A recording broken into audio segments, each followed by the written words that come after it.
Selamat datang di X Undercover. Channel ini merupakan perbincangan antara Dr. Jaya dan Pak Franky yang bertujuan untuk edukasi serta menceritakan pengalaman Dr. Jaya sebagai ahli forensik dan patologi. Sekedar informasi terkait jadwal tayang X Undercover yang akan tayang setiap hari Senin, Rabu, dan Jumat. Maka dari itu, untuk mendukung channel ini agar selalu memberikan tayangan yang informatif dan edukatif, kalian bisa dukung kami dengan cara like, comment, subscribe, dan share. Dan selamat menonton! Episode kali ini merupakan pembahasan pertama dari 2 bagian video. Selamat menonton. Apa itu karena memang alasannya jelas, ya kan?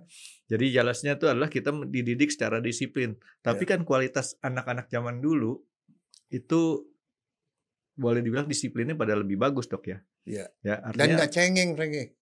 Guru itu harus memberikan contoh dan kemudian siswanya meniru. Nah, peribahasanya apa, Franky? Kembali ke peribahasa nih. Kalau ingat, guru kencing berdiri, murid kencing berlari. negara Jepang bisa bangkit kalau gurunya banyak. Tapi guru cari. Nah, guru itulah yang kemudian dia push supaya guru makin banyak orang pintar dan lain-lain. Yang namanya guru di Jepang itu tidak ada hari guru, Franky.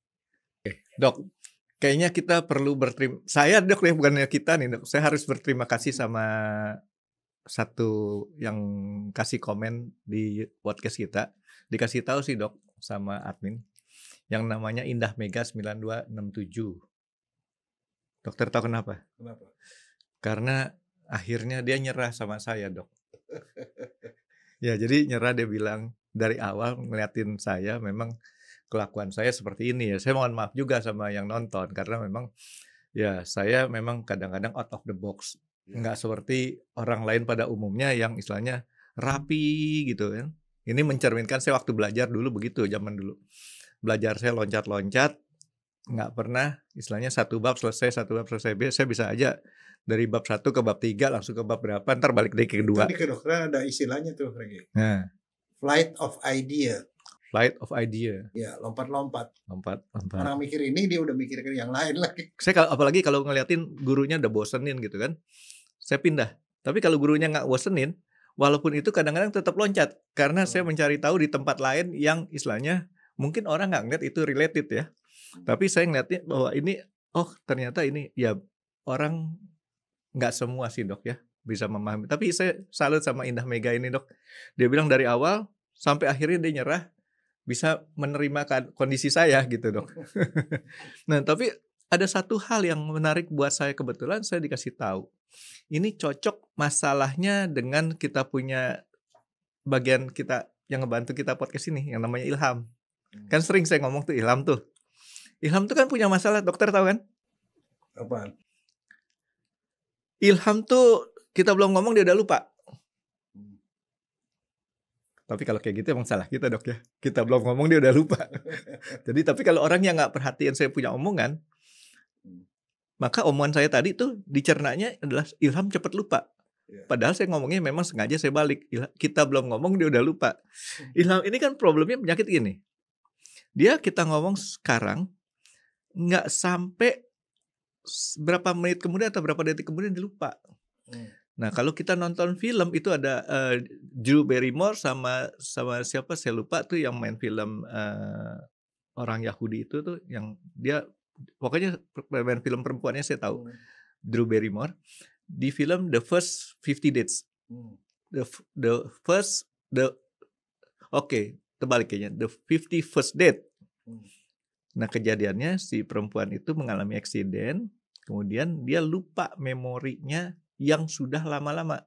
Dia cuman jadi ini yang cerita lama apa yang baru? Yang lama. Oh, terbalik dong mau Ilham. Ilham kan Iya. yang baru.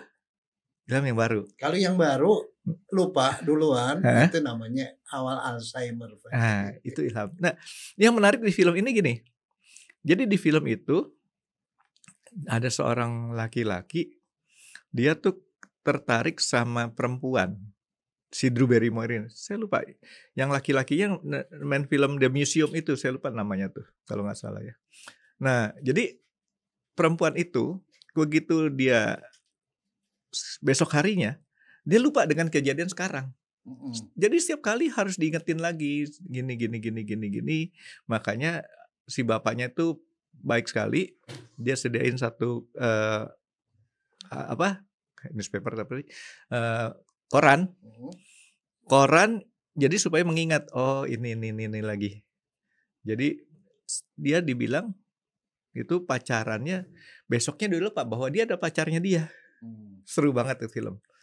Ya, jadi pertanyaan dalam komen kemarin itu dikasih taunya kok dia mengalami satu kejadian yang seperti itu, susah untuk ingat. Nah, saya ada satu ini cuma sharing doang, Dok. Nanti dokter mungkin bisa kasih dalam sudut pandang dunia kedokterannya. Saya pernah ketemu satu orang dokter juga tahun 90-an ya. Dokter tersebut dokter yang menangani kesehatan di LP. Ya. Nah, dia bilang kepada saya, kadang-kadang suka lupa nggak? Saya bilang nggak suka lupa, tapi sering lupa. Beda kan Dok antara suka lupa sama sering lupa. Kalau suka lupa tuh kalau kita punya utang kita suka lupa. Nah, dia bilang ada satu cara ya mudah-mudahan ini juga bisa berlaku buat siapa saja ya. Artinya cara tersebut adalah dia belajar mengingat terus hal-hal yang dia rasa itu perlu diingat dan itu diulang terus. Sehingga akhirnya dengan pengulangan-pengulangan tersebut maka dia bisa mengingat terus itu. Nah, Rengki ingat ya kita waktu SD dulu. Kamu pernah SD kan? Hampir Dok. Ada namanya peribahasa, bukan peribahasa ya, peribahasa. Peribahasa tahu. Apa tuh peribahasanya? Yang soal itu ada. Peribahasa tuh semacam suatu ungkapan yang kemudian kita maknai artinya walaupun dia punya jadi tersuratnya sama tersiratnya tuh agak beda. Ya. Kira-kira. Nah, sekarang untuk hal itu apa peribahasanya? Apa Dok ya? Lancar gaji karena diulang, pasar jalan karena ditempuh. Nah itu dokter beda SD-nya sih Dok sama saya, jadi saya nggak nyampe ke situ. Kamu SD Isbin Fresh kan? Enggak. Nah ini artinya apa? Lancar gaji karena diulang. Gaji itu ngaji. Orang akan lancar ngaji karena diulang. Itulah yang tadi yang kamu ngomong. Pasar jalan karena ditempuh. Pasar itu begini, itu bukan pasar, bukan. Tapi kalau jalan, orang di jalan, ada jalan yang terus dilalui roda. Bagian itu dilalui roda. Lama-lama jadi licin. Nah itu pasar jalan. Pasar jalan kan ditempuh karena banyak mobil yang lewat di situ. Jadi artinya apa? Itu peribahasa yang mengatakan bahwa kalau orang mau pintar, harus diulang lagi, maka dia jadi ingat gitu. Jadi setiap kali pengulangan itu akan membentuk jalur di otak kita itu sehingga itu akan jadi diingat terus gitu. Jalur Dok ya? Jalur pasar jalan karena ditempuh, lancar gaji karena diulang gitu loh. Ya ada juga orang yang ngomong ke saya nih Dok, saya tempo hari ada temen dokter dia kenal juga psikolog. Jadi dia bilang apa katanya? Frankie itu katanya kita mengaktifkan memori listrik kita, sel-sel otak katanya Dok ya. Supaya otak itu kalau dipakai di situ ke situ nanti istilahnya arusnya lebih kuat. Iya, betul Dok ya? Sebenarnya bukan harus lebih apa kuat. Tuh? Kalau ingat lagi lama-lama jalur yang udah terbentuk kalau kita bilang jadi tempuh lama-lama menjadi jalur saraf yang memang udah lapang begitu loh. Pertama jalur. 2 tempat ini nggak ada hubungannya. Terus lama-lama karena orang sering jalan itu jalan setapak. Ya akhirnya timbul saraf seperti itu sehingga dia ingat. Dari jalan setapak terus kemudian jadi jalan desa. Ya. Jadi jalan desa. MHT udah mulai dikerasin Dok ya. Lama-lama karena ini trafiknya tinggi. Jalan raya. Jalan raya nih Dok. Nah itu makanya orang jadi lebih gampang ininya Dok ya. Ya makanya itu sebabnya saya selalu ngomong ke mahasiswa. Kalau belajar sistem SKS, sistem kebut semalam, itu besok ujian bisa. Tapi habis itu gampang lupa Frankie. Tapi kalau kita udah sering dibaca lagi itu nggak bakal lupa sampai kapanpun. Itu yang menerangkan kenapa kadang-kadang orang udah tua ditanyain rumus SMP masih ingat Frankie. Karena udah ada jarasnya, ada saluran sarafnya di situ yang menyimpan memori itu. Nggak hilang Frankie. Saya sih sampai sekarang masih ingat Dok. Nah, jadi balik kepada yang tadi itu dok, Hmm. saraf-saraf tadi itu udah jadi jalan raya, akhirnya kita lancar tuh dok Iya. ingatannya. Nah artinya dok, sekarang saya balik dok, saya punya peribahasa dok, Apa? berburu ke padang datar, mendapat rusa belang kaki. Nah, dokter tahu artinya? Nggak tahu apa. Nah, karena beda sekolah kan dok. Saya kan sekolah di sekolah SD Impres kata dokter. Jadi berburu ke padang datar mendapat rusa belang kaki, artinya kita jangan nyalain orang lain. Berguru ke palang ajar, bagai kembang mekar tak jadi. Jadi arti kalau kita belajarnya itu salah, ya nggak akan beres gitu dok ya. Enggak, tapi yang saya masih heran kenapa rusanya belang kaki? Hah? Kenapa apa? Belang kaki itu dia kecemplung ke tempat itu, cat. Dia waktu lagi lompat-lompat kan ada satu pel cat tuh nyemplung situ. Enggak, itu maksudnya bukan begitu, Frankie. Kalau menurut saya ya, Nah. versi saya. Berburu ke padang datar, orang berburu ke hutan. Kalau kamu pergi ke tempat yang salah, kamu ketemunya yang aneh-aneh gitu loh. Rusa belang kaki mana ada, Frankie? Artinya kamu salah tempat. Misalnya kamu mau belanja nih, mau beli makanan, tapi larinya ke toko bengkel gitu loh. Oh itu Kagak ada itu. Ketemunya nanti yang aneh-aneh gitu loh. Itu mas saya dok. Saya kalau mau beli makanan, beneran tuh. Saya ke mall, ya kan? Sayangnya ke S Hardware, saya minta istri saya ke tempat lain. Nanti ketemunya bisa dapat makanan tuh. Nah itu ketemu rusa belang kaki. Jadi ya itulah antara kita punya pengajaran zaman dulu zaman sekarang tuh. Tapi sekarang nggak ada ya peribahasa. Perasaan saya nggak diajarin tuh. Saya nggak tahu dok, karena sekarang anak-anak saya juga udah pada gede-gede sih ya, jadi nggak pernah ini. Kamu nggak bergaul lagi sama teman-teman yang barangkali cerita soal cucunya, anaknya apa? Nggak ya? Nggak, saya nggak ngikutin. Tapi yang jelas ya memang ada perbedaan ya antara zaman dulu zaman sekarang. Ini kita ngomong nggak apa-apa kan dok ya? Enggak apa-apa. Dulu dok, ini cabang begini dok, nggak berani kita punya cabang panjang-panjang dok. Tahu nggak dokter kenapa?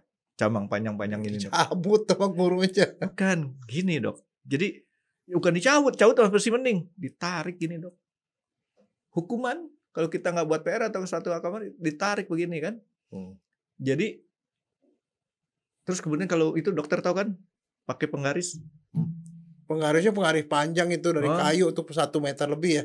1,5 meteran meter gitu. Letak. Kalau kita gitu. Dulu saya paling takut tangan nih Penggi. Iya, kalau nakal disuruh begini, digebuk sama itu penggaris. Wah, mantap. Dokter itu. ngadu nggak sama orang tua? Enggak berani. Diomelin pasti. Dia dulu waktu saya kecil ya, itu kalau sama nenek saya, kamu tahu nggak, masih ngalamin nggak yang namanya orang pakai jok? Joknya jok kapuk. Tahu. Nah, kan sebulan sekali kan dijemur.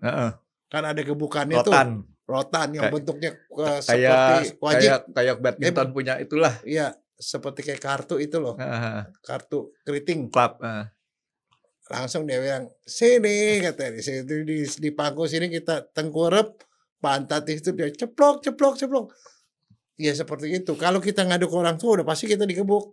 Ditambahin dong. Tambahin. Belum cukup tadi. Beda sama sekarang. Kalau sekarang baru anak diomelin aja dikasih nilai 7 aja, orang tua datang dia ngomel, gurunya diomelin. Ya, itu ada plus minusnya sih dok ya. Kalau saya bilang plus minusnya tuh gini. Zaman dulu kalau guru-gurunya tuh ngegebuk ataupun apa itu karena memang alasannya jelas, ya kan? Jadi jelasnya itu adalah kita dididik secara disiplin. Tapi kan kualitas anak-anak zaman dulu itu boleh dibilang disiplinnya pada lebih bagus dok ya. Iya. Ya, artinya, dan nggak cengeng, Franky.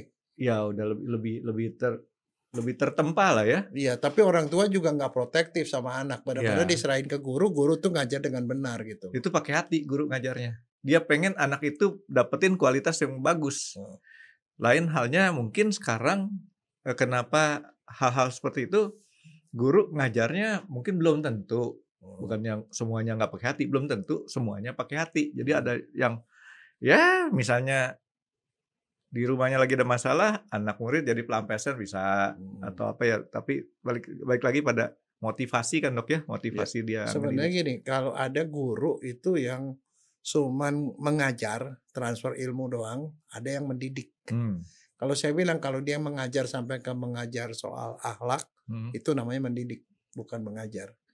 Dia bukan mengajar pelajaran, tetapi juga mendidik akhlak. Nah itu yang terjadi zaman dulu. Jadi saya sendiri misalnya saya bisa jadi seperti ini. Saya tuh kalau kalau ada kesempatan waktu saya sowan sama guru saya. Ya sama. Kita hormat banget sama guru-guru. Jadi nah ada yang berbeda lagi dok. Saya dari TK sampai SMP di sekolah swasta Katolik. Disiplinnya sangat tinggi. Di sekolah saya masuk SMA negeri yang disiplinnya juga tinggi. Tapi tetap beda. Bedanya kenapa? Kita janjian sama teman-teman yang sampai SMP jam 7 di sini ya.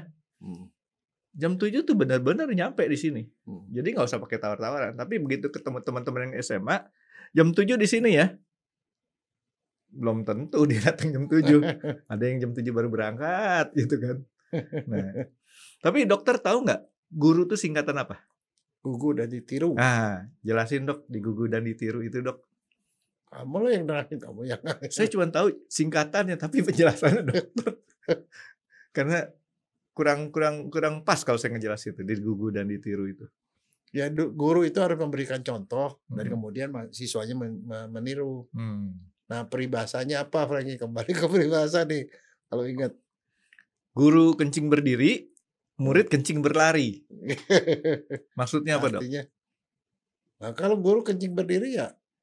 Nah ini yang lucu dok. Saya kan laki-laki semua tuh di keluarga. Saya berlima, abang adik tuh laki-laki semua. Waktu ada peribahasa seperti itu, saya nggak ngerasa salah. Kenapa si guru itu kencing berdiri disalahin? Karena kan anak laki kencingnya berdiri semua. Ternyata dalam peribahasa itu tidak dijelaskan. Yang dimaksud guru itu adalah ibu guru. Jadi kalau ibu gurunya kencing berdiri, ya gimana? Ibu gurunya aja kencing berdiri, anak muridnya awer-aweran, lari-larian gitu. Jadi di situ saya baru tahu peribahasa tersebut memang harusnya ditambahin kata ibu ya. Ibu guru kencing berdiri, murid-murid kencing berlari. Karena waktu masih kecil tuh saya nggak ngeliat satu yang salah dengan peribahasa itu tuh. Nah sebenarnya gini Franky, dari segi pembelajaran ya. Kalau seorang guru itu mengajarkan sesuatu yang baik, yang niru cuma 50%. Yang niru 50%. Nah, jadi 100 murid, ya yang ngerjain seperti gurunya 50. Tapi kalau dia mencontohkan sesuatu yang jelek, ditirunya 200 kali. 200%. Yeah. Jadi artinya kalau guru mencontohkan sesuatu yang buruk, itu buruknya itu jauh lebih banyak. Nah, saya ingat nih satu pembelajaran utama karena kebetulan saya dosen itu adalah guru kan.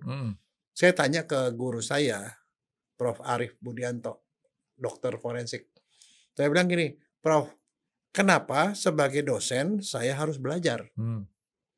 Kenapa saya harus belajar lebih banyak supaya saya bisa ngajar lebih banyak? Dia bilang gini, dosen itu ada dua. Dia bisa masuk surga, bisa masuk neraka, Franky. Itu dua-dua jalurnya besar jalurnya. Kalau seorang dosen salah, dia cerita ke muridnya ada 100 orang. 100 orang itu kebetulan jadi gaji dosen lagi. Dia ngajar ke 100 orang lagi. Jadi berapa yang ngaco dia bilang.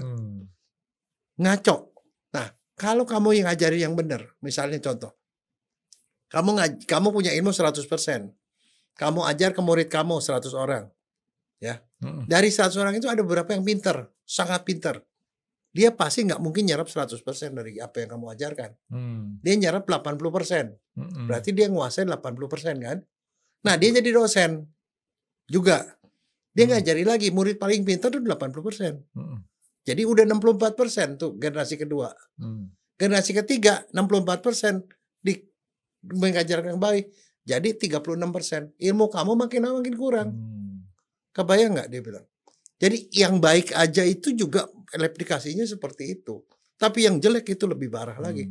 Makanya seorang dosen tuh nggak boleh lebih bodoh dari muridnya. Seorang guru harus mengajarkan sesuatu yang lebih gitu loh ke muridnya. Tapi saya ada satu teori lain loh. Apa? Teori saya selalu out of the box. Katanya murid itu lebih pintar daripada gurunya. Mestinya. Kenapa? Seharusnya. Kenapa, Dok? Contoh nih, Dok. Menteri-menteri yang sekarang kan gurunya bukan menteri. Oh iya. Presiden-presiden sekarang kan gurunya bukan presiden. Ya tapi bukan itu masalahnya. Padahal itu ada jabatan, bukan soal pintar. Tapi maksudnya begini. Saya tuh saya ingat ya dengan guru saya itu ya hebat luar biasa ya. Kan dia dosen forensik. Dia profesor forensik pertama di Indonesia. Dia yang ngajari saya waktu saya S1, waktu saya S2, waktu saya S3 dia yang bimbing saya segala macam. Tapi saya belajar DNA, sesuatu yang dia tidak belajari. Terus sekali waktu ada seorang dokter gigi yang membuat dokter gigi dokter ya. Dia itu S3 doktor di bidang psikiatri. Dia penelitiannya tentang bunuh diri. Nah, waktu dia menganalisis bunuh diri dan segala macam, kan terpicu tuh sebagian. Mungkin bunuh diri itu karena ada kelainan genetik. Kelainan kan selalu kalau ke dokter kan ada genetiknya, ada lingkungan kan. Genetik. Begitu genetik itu kemudian dalam rangka dia mau ujian promosi dokter nih, dia datangi guru saya. Guru saya itu dia datangi, dia tanya, saya mau nanya-nanya soal DNA begini-begini, ada nggak DNA tuh yang berkaitan dengan kecenderungan bunuh diri begitu. Terus gurunya manggil saya, padahal saya waktu itu S3 belum lulus. Tapi sejak belajar DNA. Dia panggil saya. Disuruh ngajari si calon dokter tadi. Ngajari teori-teori basic DNA. Terus kan dia kaget. Ngelihat saya yang diajuin, anak masih muda nih. Nah terus dia tanya, ini siapa? Ini murid saya. Terus dia tanya-tanya. Terus habis gitu saya bilang sama dia, saya ini muridnya sedang ambil S3. Terus cuman dia sendiri kagum kenapa kok seorang profesor itu ngajuin anak muda ini gitu loh. Cukup dokter Jaya aja. Enggak, gitu kan. nah itu dia yang dijawab. Kamu nggak usah lihat saya hebat apa enggak, lihat aja murid saya aja udah sehebat ini gitu loh. Sama Jadi, kayak artinya apa? Dia bilang keberhasilan seorang guru adalah pada saat muridnya lebih pintar dari dia. sama kan kasusnya Dok, waktu saya bilang cerita saya dipanggil sudah dijadiin dokter Jaya jadi Frankie kan. Kalau yang kayak gini mah cukup si Frankie aja gitu. Enggak, tapi maksud saya begitulah jiwa besar seorang guru itu yang justru tidak merasa tersaingi dengan muridnya. Dia malah bahagia kalau muridnya lebih pintar dari dia. Ada yang bahagia guru yang harus kita waspadai, Dok. Apa? Sekolah di dalam. Kalau kita sekolah di dalam nih, Dok. Dokter tahu nggak pengertian di dalam, Dok? Enggak tahu. LP, Dok, LP.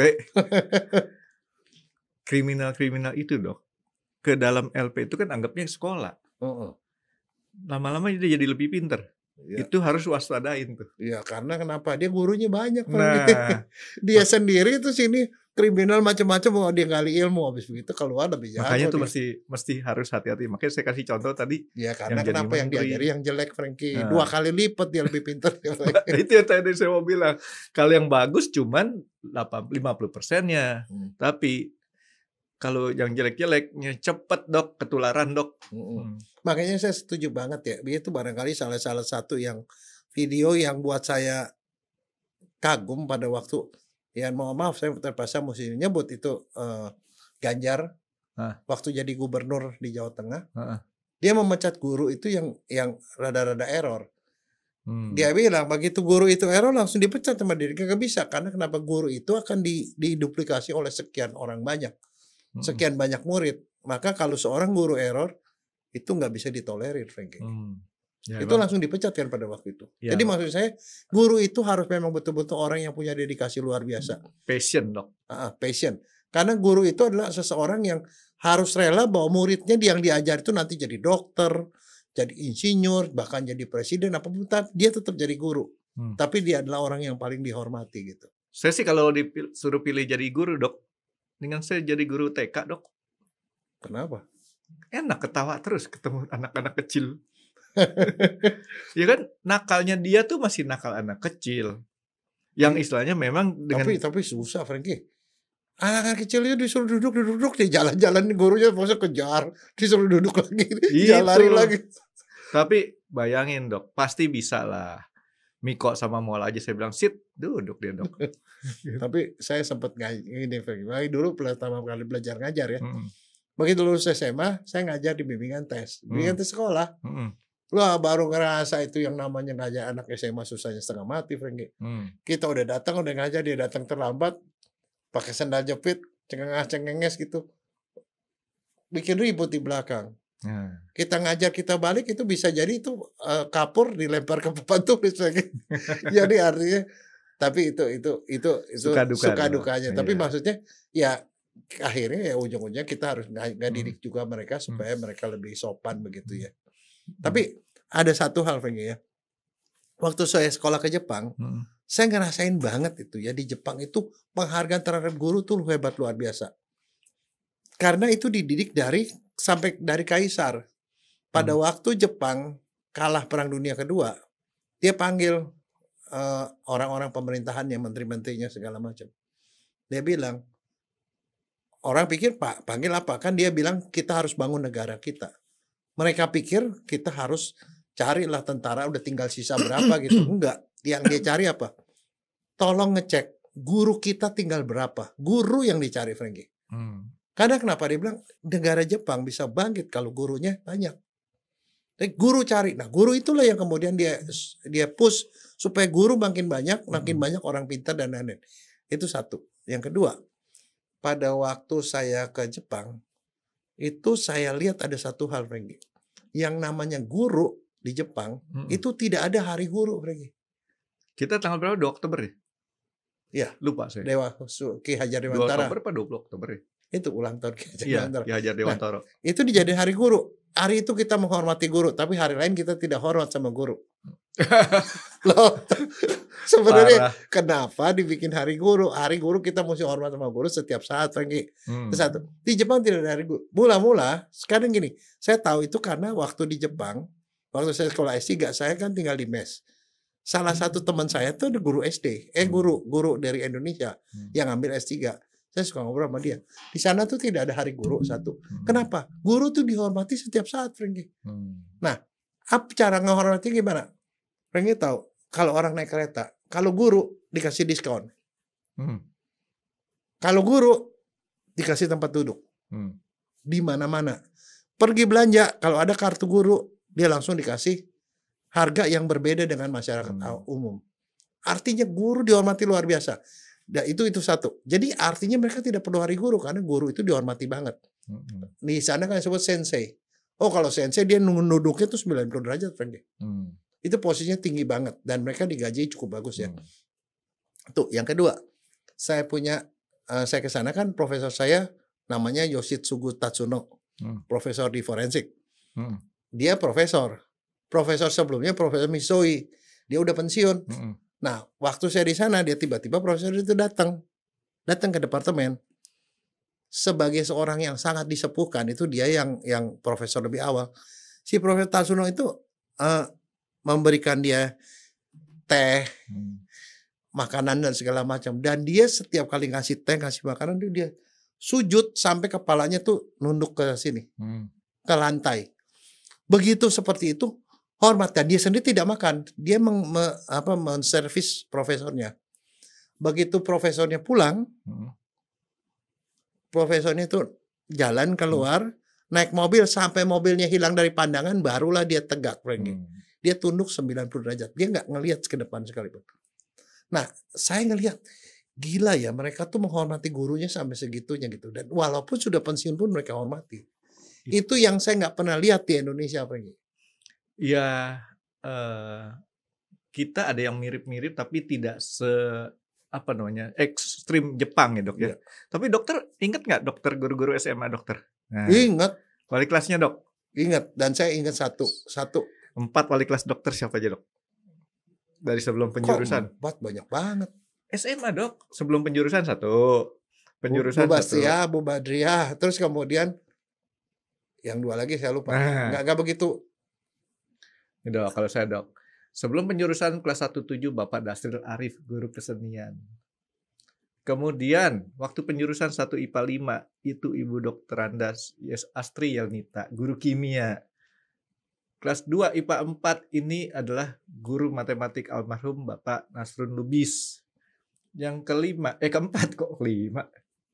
Yang di kelas 3 IPA 5 ini Dr. Andes Didin Basar almarhum. Oh, kalau SMA apal Dok. Ada satu lagi Dok yang saya sampai apal namanya. Siapa?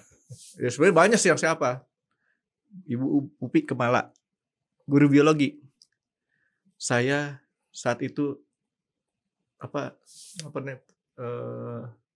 agak terharu dengan Bu Upi Kemala ini Dok. Tahu nggak kenapa? Ini si Frankie kalau saya baca ulangannya selalu saya baca paling akhir. Kenapa dibaca paling akhir? Kalau dibaca di awal ngabisin waktu, tulisan saya nggak kebaca. Ngabisin waktu Dok. Ya berarti nilai kamu semu tuh sebenarnya suka tergantung moodnya dia. Ya dia udah capek jadi dikasih nilainya bagus-bagus terus Dok 10 gitu kan. Enggak begini, kalau guru-guru itu saya sebagian besar ingat, tetapi yang paling saya ingat tuh adalah guru-guru yang memang sangat berkesan. Berkesan kalau saya yang paling berkesan tuh adalah guru biologi. Nah, namanya Pak Ganjar. Beliau itu yang mengajarkan saya sehingga saya cinta sama biologi. Terus kemudian Bu Rika. Bu Rika itu guru matematik. Dia baik banget gitu loh. Baik banget dan ngajar saya pokoknya gimana. Jadi ada Butus itu adalah guru bahasa Inggris. Jadi ada banyak lah guru-guru. Tapi maksudnya apa yang diajarkan guru itu kita ingat banget karena kita hormat banget sama mereka. Guru bahasa Inggrisnya Ibu Salma Baswedan kalau nggak salah ya. Nama belakangnya saya lupa, tapi Ibu Salma. Gitu. Ya tapi asik Dok kalau nginget-nginget sekolah lagi Dok. Jadi dan kalau ingat-ingat sekolah jadi ingat ketemu teman-teman. Tapi kesian Dok katanya Dok. Anak-anak yang lahir tahun 60-an Dok. Dokter tahu kenapa Dok? Kenapa? Anak-anak dulu yang lahir tahun 60-an sekarang udah pada tua Dok. Kesian amat ya. Iya. Gitu. Dulu pada lahir, sekarang udah pada tua. Enggak, makanya pesannya buat mereka apa? Kalau mau tua jangan ngajak-ngajak gitu. Nah, balik lagi ke si Ilham nih Dok. Jadi artinya dokter mesti gimana sih Dok? Ini orang ini kan seringkali dia lupa. Lupa terhadap yang boleh dibilang kita minta tolong ini, tolong ini. Terus dia lupa. Itu tetap artinya dia harus punya kemauan dulu Dok ya. Ya, enggak, tapi melatih. Sebenarnya itu bisa dilatih dari sejak anak-anak, Frankie. Saya tuh begini, saya kenapa enggak seperti itu? Karena saya ingat pada waktu kecil dan segala macam, saban kali kemana tuh saya diajarkan untuk memperhatikan lingkungan, Frankie. Perhatian lingkungan. Itu lihat itu tukang beca, ini beca, ini. Selalu apapun yang ada di sekeliling itu saya berusaha aware. Maka itu kepala saya kemasukan banyak informasi. Orang yang suka lupa itu biasanya tuh nggak peduli sama lingkungan. Dia cuma peduli sama dirinya sendiri atau di apa yang ada di depan mata. Nah, itu sebabnya barangkali saya tuh ngajarin nih cucu-cucu saya nih. Saban kali naik mobil, saya selalu isi kepala mereka dengan sesuatu. Naik mobil. Ini mobil apa? Nggak tahu Grandpa. Toyota gambarnya itu. Masuk tuh kepala Toyota. Ini apa? Ini Mazda. Ini Honda. Itu lampu merah. Ini artinya apa? Lampu merah. Jadi selalu saya ajarin gitu. Ini pohon apa? Ini pohon kapuk. Jadi cucu saya tuh tahu itu pohon kapuk. Kenapa? Apa cirinya pohon kapuk? Jadi sebenarnya kalau orang tuh dikasih memori begitu, itu dia bisa. Dan satu yang pengaruh adalah pendidikan, Frankie. Saya ingat dulu waktu saya pergi ke Taiwan tahun 89, saya pergi sama seorang tentara Indonesia. Angkatan Darat. Begitu masuk rumah sakit, dia langsung sapu gitu. Terus saya ngobrol sama dia, saya kaget luar biasa. Dia bilang, rumah sakit ini luasnya kira-kira sekian, di sini ada ini. Benar-benar aware sama lingkungan. Itu tekap juga sama, Frankie. Mereka itu diajarin seperti itu. Tapi itu sebenarnya bisa diajarin dari kecil. Tekap singkatan apa Dok? Nggak tahu. Tim khusus anti banditisme. Maksudnya apa Dok? Enggak, tapi maksudnya saya itu harus diajarkan. Nah sekarang itu menjadi penting. Kenapa? Anak sekarang itu kadang-kadang nggak peduli lingkungan. Kamu biarin ya. Contoh deh. Ada anak-anak sekarang pergi ke mall. Begitu ditanya ada apa? Dia kagak tahu. Kenapa? Sepanjang jalan pun dia begini. Dia tidak tahu di sekitarnya ada orang banyak atau apa, terus di sini ada balon dan dia nggak tahu. Karena dia nggak punya perhatian ke lingkungan. Orang yang nggak punya perhatian itu gampang pelupa, Franky. Jadi artinya dok, kita sebenarnya nggak gitu sepakat kalau bahwa orang bodoh tuh Enggak. Ya, artinya bodoh tuh bisa selamanya enggak kan dok? Enggak, karena itu seperti tabungan, Franky. Nggak dilatih gitu kan? Nggak dilatih. Jadi kalau mau supaya nggak lupa, Ilham, syaratnya pergilah jalan-jalan tapi lihatlah sekitarnya. Ini di sini ada sekian orang, ini ada yang rambut gondrong gini-gini. Jadi tahu lingkungan gitu. Jadi kalau misalnya ada bandit datang mau bawa pisau, kamu udah tahu dia bawa pisau gitu loh. Makanya Ham dengerin tuh ya, itu selalu bisa dilatih. Nanti kamu mulainya dari ngitungin bulunya Miko aja. Kalau Miko udah 1 bulunya coklat, itu kalau udah pinter. Nanti kalau semua bulunya Miko udah kamu tandain tuh berarti udah pinter dia. Enggak, 1 nanti kalau udah jago ya, beli kue maco. Kue maco tau ya? Onde. Yang ada itunya sesami, pijennya. Nah, kamu hitung tuh berapa itu jumlahnya. Gitu loh. Kalau kamu udah bisa ngitung, nah berarti kamu udah perhatian sama lingkungan. Jadi artinya kan, Dok, saya nggak setuju bahwa orang tuh bodoh itu mutlak. Enggak, itu bisa dilatih. Bisa dilatih. Kecuali yang punya otaknya ada gangguan secara fisik ya, Dok ya. Ya, makanya yang mohon maaf sekali. Yang mukanya mirip-mirip semua tuh ya. Mukanya mirip. Tapi itu pun ternyata, Dok, bisa dilatih. Bisa dilatih. Dan IQ-nya bisa normal. Bisa naik IQ-nya. Jadi ya kadang-kadang orang bangga dengan IQ tinggi. Enggak, IQ tinggi itu enggak jaminan pinter. Enggak jaminan, itu IQ. Yang kita perlukan adalah bukan IQ. EQ. E itu emosional, artinya dia bukan cuma pintar tapi dia bisa berinteraksi dengan orang lain. Orang sedih dia bisa ikut sedih apa segala macam gitu loh. EQ. Yang berikutnya ada SQ, social quotient. Jadi sosial tuh dia artinya bisa bergaul sama orang. Ada orang yang gak terlalu pintar tapi bisa bergaul, itu lebih tinggi lagi dari EQ. Lebih tinggi lagi LQ, Franky. Love quotient. Dia punya rasa belas kasihan sama orang. Itu udah IQ paling tinggi, Franky. Makanya si Albert Einstein bilang, orang itu bisa jadi orang paling pintar, orang sukses, bukan gara-gara IQ. Tetapi lebih ke arah bagaimana dia bisa mencintai dan bisa punya kontribusi terhadap lingkungan. Cuman nih, Dok. Akhlak itu lebih penting daripada IQ, Franky. Dok, ini saya nggak tahu benar apa enggak. Saya dapat informasinya nih, Dok. Kecenderungan, Dok ya, orang pinter punya istri banyak. Hah? Serius? Oh, kalau orang pinter disukai banyak orang, iya, Franky. Bukan punya istri banyak. Oh gitu ya? Masalah. Dia disukai banyak orang. Ya? Dia disukai banyak orang karena orang yang pinter disukai. Nggak usah jauh-jauh, cucu saya aja saya tanya. Cucu kan perempuan. Jadi kalau kita... Kamu senang sama cowok yang mana? Yang pinter katanya. Yang pinter. Anak kecil aja tahu senang orang pinter. Karena orang bodoh diajak ngomong susah, Franky. Berarti kalau ada orang sukanya banyak, bodoh nggak ya? Nggak juga. Nggak ada hubungannya. Tapi orang bodoh apa enggak gampang. Kalau diajakin ngomong nyambung nggak? Kalau orang pintar itu diajak ngomong apapun dia nyambung, Franky. Saya pikir itu, Dok. Jadi makanya kadang-kadang kan gini, Dok. Saya sama istri saya nih, Dok. Istri saya kan cantik. Dia bilang, dulu yang mau sama gue tuh banyak. Cuman lu yang gue pilih. Nah, terus saya nggak mau kalah, Dok. Saya bilang, dulu gak banyak yang gue suka, tapi cuman lu yang mau sama gue. Gitu. Nah, jadi balik lagi nih, Dok. Artinya dokter setuju bahwa kemampuan orang, kepintaran orang itu bisa dilatih. Karena saya juga pernah ngelihat Profesor Yohanes Surya dari Fisika UI 81 ya. Itu melatih anak-anak dari Papua mempunyai kecerdasan lebih daripada anak-anak Papua lain. Tapi satu hal, kamu mesti ingat, basically anak-anak itu memang IQ-nya tinggi. Ditambah lingkungan yang bagus, jika diajari yang bagus, dia bisa jadi. Jadi kalau dia nggak punya bawaan genetik yang memangnya bagus, diajari dengan usaha seperti itu tidak akan sehebat itu. Nah, jadi balik lagi ke teori dokter dong. Genotip sama fenotip. Ya. Sekarang sama lingkungan. Kalau genotipnya dia udah bagus, lingkungannya bagus, dikasih rangsangan lingkungan bagus, melejit dia. Nah, itu sebabnya, Franky. salah satu kalau misalnya kamu misalnya kita punya anak nih. Anak mau sekolah. Kok misalnya, Dok? Memang, Dok. Memang udah punya anak, Enggak, Dok. itu mengandaikan seandainya sekarang baru punya anak. Yang paling bagus untuk mendidik anak supaya jadi orang pintar, orang sukses adalah menyekolahkan pada sekolah yang bagus. Yang bisa mengajarkan mereka bukan cuma ilmu tetapi juga akhlak. Karena kenapa? Anak itu sebagian besar waktunya tuh di sekolah. Kemungkinan kita untuk mengajar dia itu lebih banyak di sekolah.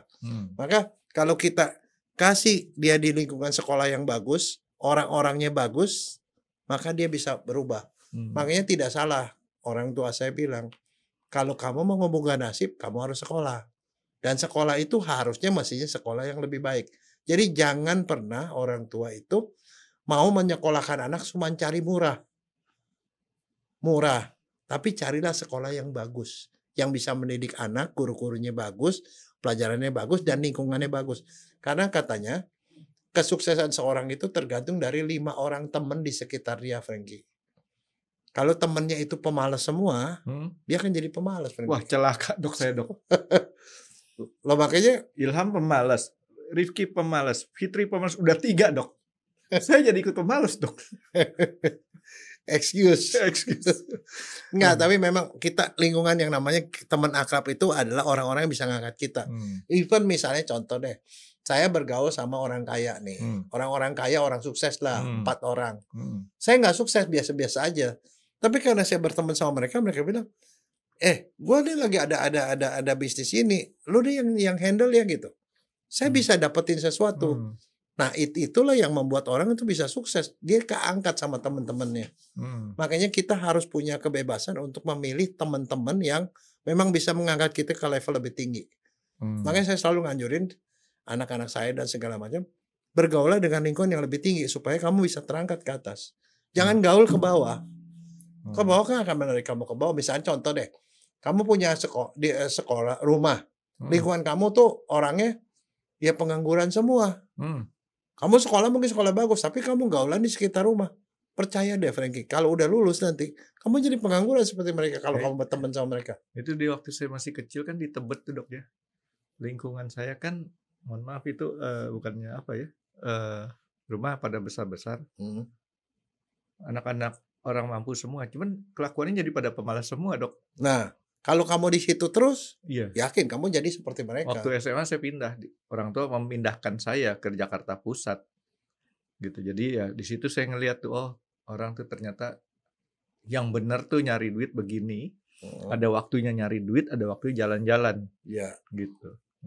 Jadi lingkungan itu mempengaruhi, Frankie. Karena nanti sesuatu yang kita lihat setiap hari itu, teman dari teman-teman, itu menjadi nilai normal buat kita. Misalnya contoh, kita bergaul dengan penipu semua.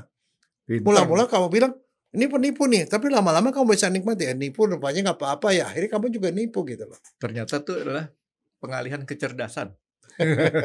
Enggak, tapi benar loh, Frankie. Kalau yang namanya orang, yang namanya kriminal sama orang baik itu sebenarnya sih ilmunya sama-sama kreatif, Frankie. Oh, jelas, Dok, itu. Cuman yang aplikasinya aja yang beda, Dok. Iya, aplikasinya satu adalah untuk membuat orang susah, satu lagi untuk membuat orang senang. Gitu, Dok. Sok pinter saya, Dok, lama-lama. Nah, oke, jadi artinya di sini yang saya mau garis bawahi bahwa di sini adalah seorang itu dari awalnya memang arti boleh bilang kayak kotak kosong kan, Dok, ya? Yeah. Kotak kosong ya mungkin tergantung ya, kita nggak bisa bilang bahwa kotaknya ini semua orang sama. Ada yang kotaknya besar, ada yang kotaknya kecil, tapi itu tergantung daripada kita mau ngisinya gimana, secepat apa atau dibiasain ngisi apa enggak. Nah, cuman kan ini kotak kosong ini kan tergantung juga daripada si ibu nih, Dok. Iya. Katanya yang ngisi kecerdasan anak tuh ibu loh. Iya, bukan bapak. Kenapa? Ayo, kenapa dulu?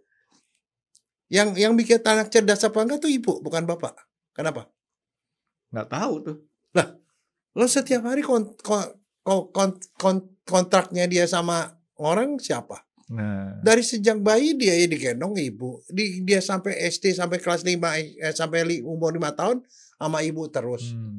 Kalau ibunya pintar, anaknya pintar. Itulah yang nerangin kenapa ya, Mbak Frankie. Kenapa orang Jepang maju.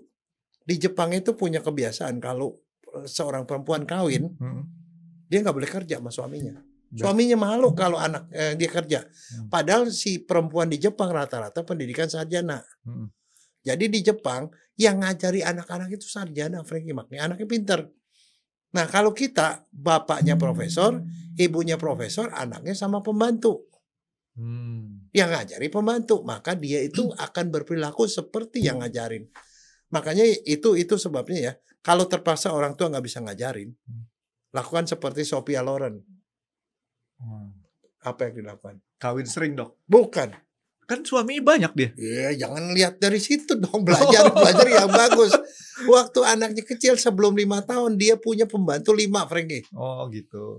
1 orang Perancis, 1 orang Inggris, 1 orang apa, jadi 5 bahasa. Mereka mendidik anak itu 5 bahasa dan mereka native, nggak bisa ngomong yang lain. Sehingga waktu anaknya 5 tahun, anaknya bisa segala macam bahasa. Dokter ngomong Sophia Loren, yang saya ingat cuma itu 8 kali perkawinan. Wow. Jangan-jangan yang kamu inget ukuran yang malahan Frankie. Ya, ukuran bibirnya lebar. Nah, jadi Nggak, artinya tapi maksudnya saya, itulah dia tuh membuat lingkungan itu yang dirubah, Frankie. Kalau nggak pakai lingkungan itu, anaknya udah pasti sama seperti pengasuhnya. Tadi kita ngomong-ngomong masalah bahasa nih, Dok. Ternyata ada ungkapan orang bahasa itu adalah DNA, Dok. Udah pernah dengar, Dok? Enggak. Dengan kita ngomong bahasa, orang tuh bisa tahu dia aslinya daerah mana, umurnya berapa. Itu semacam kayak DNA sendiri, katanya, Dok. Karena kayak tadi dokter ngomong tekap, bahasa gaulnya teke. Ada teke tuh sana. Itu udah ketahuan tuh, gedenya di mana, ininya di mana. Kan anak Indonesia daerah timur nggak ngomong tuh tekap dan teke. Yang ada anak Jakarta, Jakartanya kapan, tahun berapa tuh, ya kan? Nah, tapi ada satu, bisa aja dia gara-gara baca, Frank. Nah, terus kemudian yang kayak tadi Sophia Loren tahun berapa? Apalagi kalau kita bilang BB, Brigitte Bardot, gitu kan? Itu orang lebih kapan lagi? Kamu gitu. Ngomong Brigitte Bardot orang nggak tahu apa. Brigitte Bardot tulisannya. Iya, Brigitte Bardot. Nah, itu makanya ada orang bilang nanti kita coba dokter coba sama-sama, karena saya cuma ngebaca doang, itu yang namanya bahasa adalah DNA. Kira-kira apa ya penjelasan dan topik yang akan dibahas oleh Dr. Jaya di video selanjutnya? Stay tune di X Undercover, karena akan ada video baru setiap hari Senin, Rabu, dan Jumat. Terima kasih sudah menonton. Terima kasih sudah menonton X Undercover. Jangan lupa like, comment, dan subscribe. Dan ditunggu ya part selanjutnya dari video ini.